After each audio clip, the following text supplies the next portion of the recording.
슬라이드 좀 올려주시고요. 공수처장님, 슬라이드 좀 봐주세요. 제가 대통령 체포 직전 3일 동안의 상황을 정리해 보겠습니다. 1월 13일 국회 법사위 전체회의입니다. 형사소송법 제110조 해석이 논란이 됐습니다. 유상범 간사가 책임자 승낙 없이 군사비밀 장소에 강제로 들어가는 것이 적법한가 이렇게 물으니까 천대엽 법원행정처장이 적법하지 않을 수 있다 이렇게 답변하죠. 또 책임자 승낙 없이 영장을 집행하려는 시도를 막는 경호처 행위가 적법할 수 있나 이렇게 물으니까 그런 해석도 가능합니다 이렇게 답변을 합니다. 아시다시피 법원행정처장은 대법관 중에 한 분이 하시는 거고요. 그렇기 때문에 법률 해석에 대해 말씀하는 것에 대해서 극도로 신중한 태도를 가집니다. 그럼에도 불구하고 이렇게 답변을 하니까 공수처가 한마디로 당시에 멘붕이 온 거예요. 다음 장이요. 그래서 다음 날인 1월 14일에 그 유명한 딱풀 공문 사건이 일어난 겁니다. 관저를 지키는 55 경비단장이 공수처 수사관들한테 협박당한 사건이죠. 이날 공수처가 55 경비단에 관저 문 열어줘라 이렇게 공문을 보냈어요. 그런데 답을 안 했죠. 그랬더니 공수처가 오후에 55 경비단장을 불렀습니다. 당시에 공수처는 이 경비단장이 수사 대상이다 이렇게 주장하고 있던 상황인데 우리가 물어볼 게 있다 이런 식으로 불렀습니다. 그래서 공수처에 갔더니 도장을 갖고 오라 이렇게 압박을 한 겁니다. 본인이 수사 대상이기 때문에 협박으로 들렸겠죠. 아까 공수처장 답변한 입장과는 전혀 다르게 경비단장은 이 자리에서 경호처의 권한이 있지 제 도장이 아무 의미가 없습니다. 이렇게 여러 번 답변을 했다고 해요.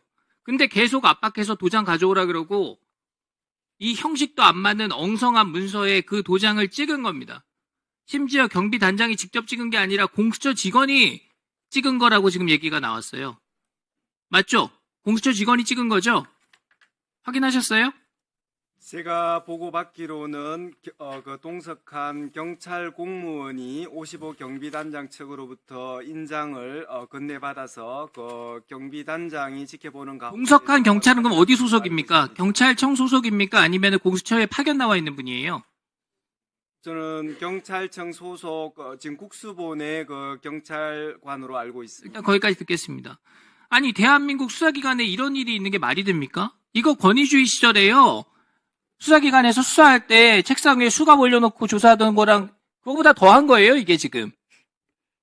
그러니까 전날 국회에서의 법원 행정처장 답변에 의해서 경호처 허가 없이 체포영장을 집행하는 것이 문제가 될 수 있다 이렇게 인지를 하게 되고요. 위법성 논란을 해소하기 위해서 경비단장 협박해가지고 이 공문 만든 거라고요. 공수처가 지금 이런 일을 벌였어요. 물론 이 공문에 대해서 행정안전부가 제대로 된 공문이 아니다 이렇게 확인을 해줬습니다. 내용 보세요. 다음 장이요. 바로 다음 날인 1월 15일에 대통령 체포합니다. 물론 경호처가 출입 승인해 준 적은 없습니다. 시간 잠깐 멈춰주시고요. 박종준 경호처장 앞으로 나와주십시오.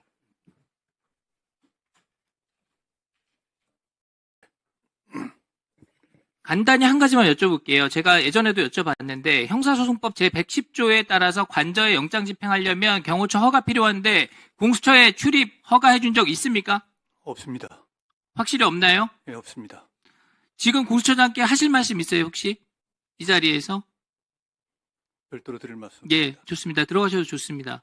다음 장 넘겨주세요. 공수처는 출범 초기에 인권 친화 기관이 되겠다 이렇게 선언을 했던 기관입니다. 대통령 체포 직후에 어떻게 했습니까? 접견 금지했죠. 서신도 금지시켰죠. 가족 면회하는 것도 불허하겠다 이렇게 했죠.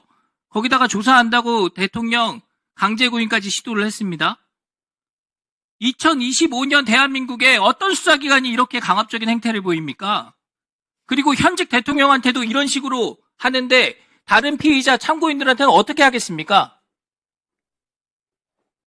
그래놓고 공수처는 대통령 구속영장 청구한 날에요.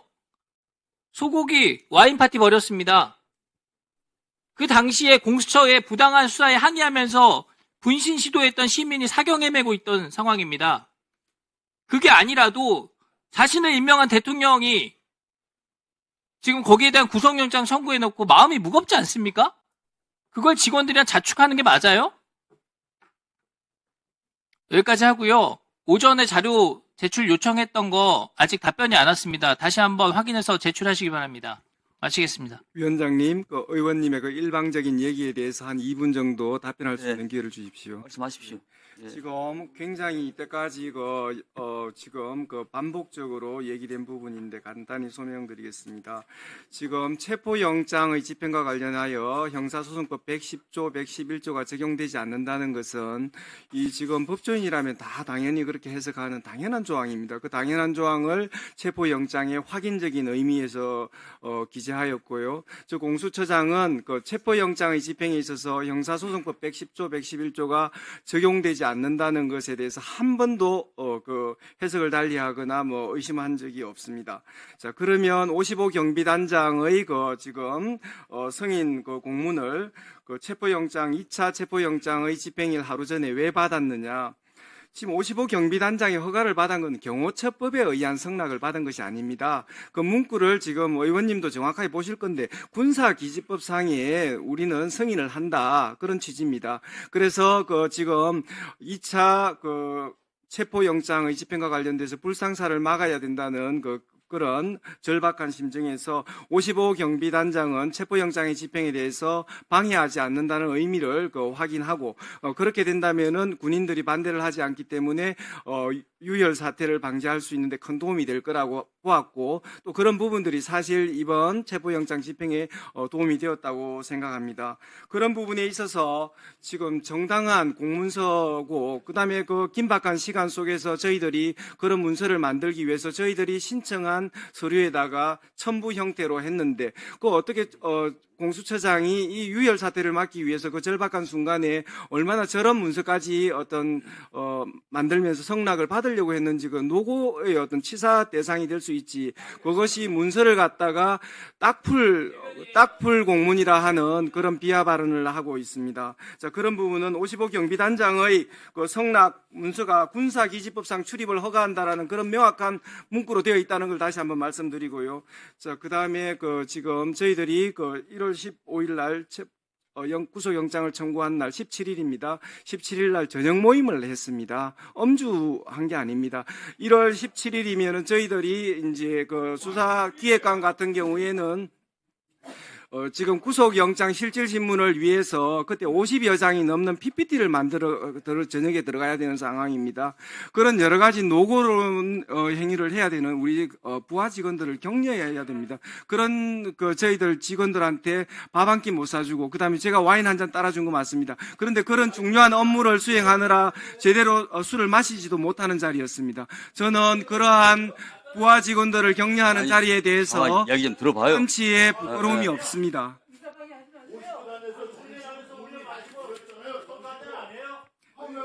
자, 2분에 걸쳐가지고 제가 말씀드릴 수 있는 부분 말씀드렸습니다. 자, 조용하세요. 의원님 말씀하시죠. 제가 말이 안 되는 부분을 말씀해 주세요. 예. 자, 아니 제가 법률적으로 설명드린 부분에 대해서 혹시 차장님, 소지가 있다면 알겠습니다. 말씀드리.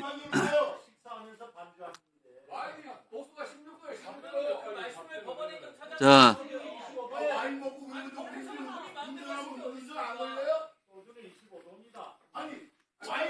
한기호님,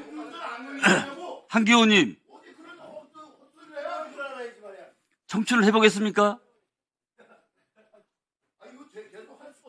자,